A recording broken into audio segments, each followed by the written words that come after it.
Hi everyone, Mike Stokes here with Wildlife University. Today I'd like to talk about sustainability. It's really important in this day and age that we understand the best definition of sustainability, because if we really don't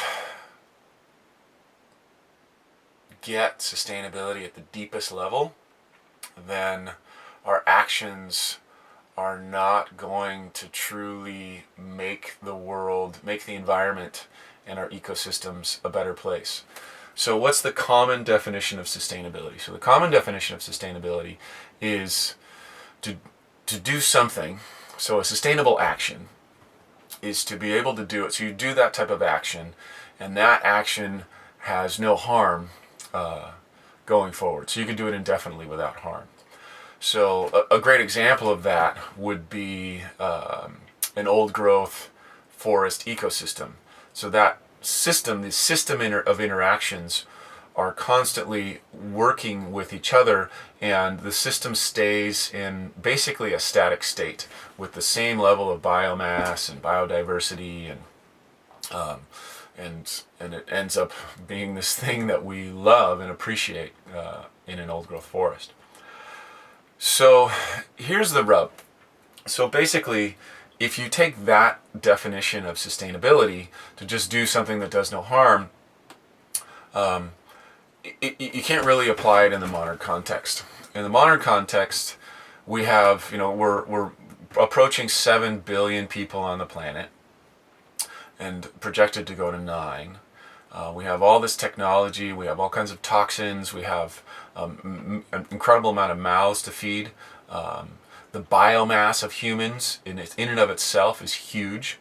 So there's really no such thing in a modern context as a sustainable life. There's really not, there are quote unquote sustainable actions that you can take, but what's most important is that we start turning the tide. So a better way to think about sustainability, rather than thinking about it as, taking an action that doesn't do any harm, is at this point, in order to create, so we don't have a sustainable society. We don't live in a sustainable society, especially those of us in Western cultures where we have tons of technology and energy consumption. So the best that we can do is to be on the forward edge of what is sustainable. So I often tell people that the solar panels are not sustainable in and of themselves. What's sustainable about solar panels is that they're the edge above fossil fuels in terms of their impact. They have a lower ecological impact than a fossil fuel. So that's always going to be the case.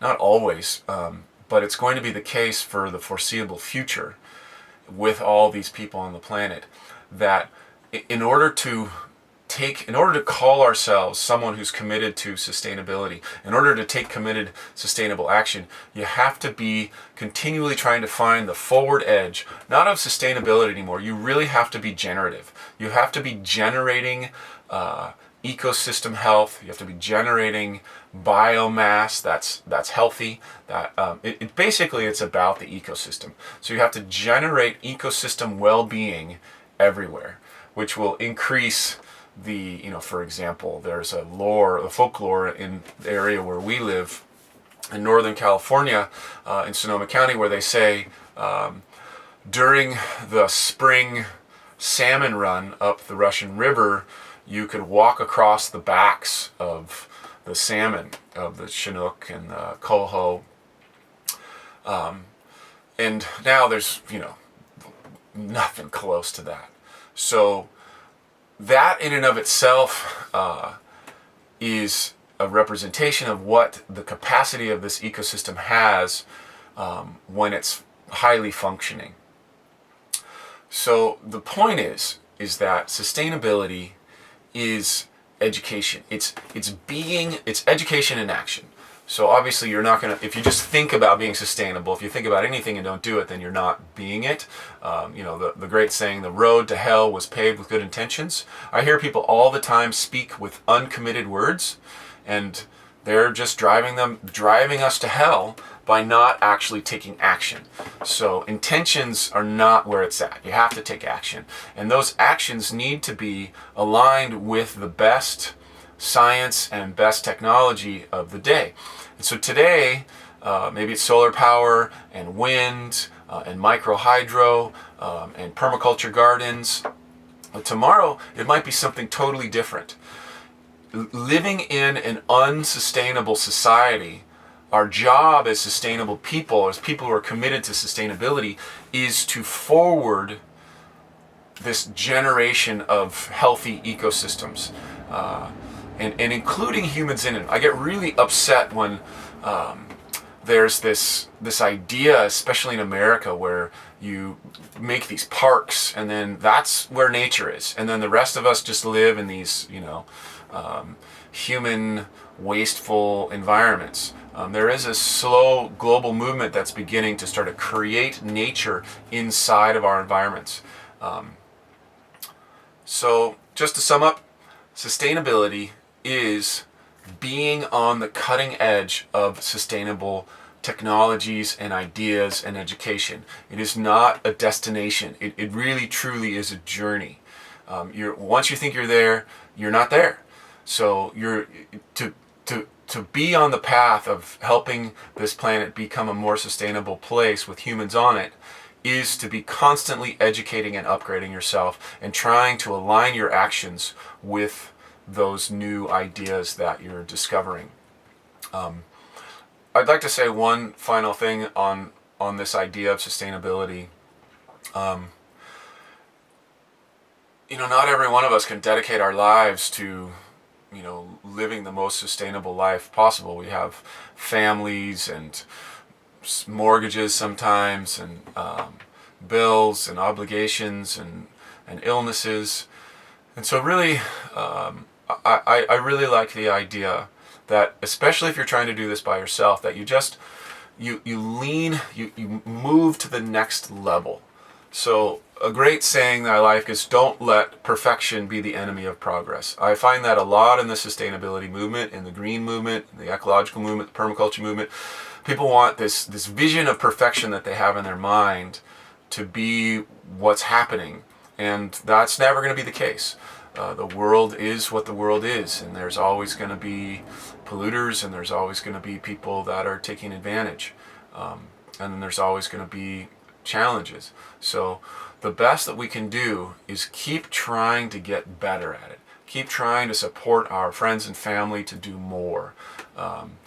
And it has to be sustainable in your own energy. You can't be, sleeping 2 hours a night. Maybe you could if you're meditating, but all the time, and you didn't need that sleep. You probably have to meditate 4 hours a day and then sleep 2 hours a night. But the point is that it has to be personally sustainable as well.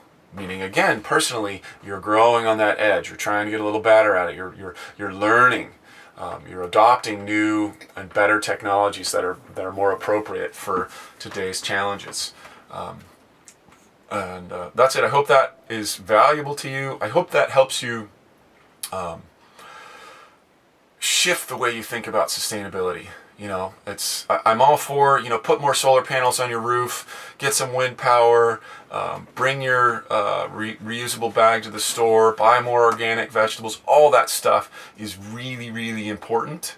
But what's most important is that we're constantly upgrading, because today's solution is tomorrow's problem. So you have to be the one that is constantly getting better, or you got to be a part of a team that has people in it that are, some people are watching the latest technology, some people are applying it, because we all have our own strengths.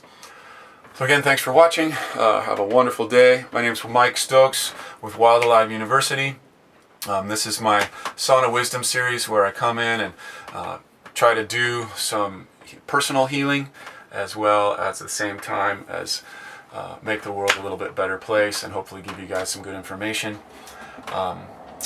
Please subscribe to the channel. I'm going to try to point to where the channel subscription button is supposed to be. Subscribe to the channel there.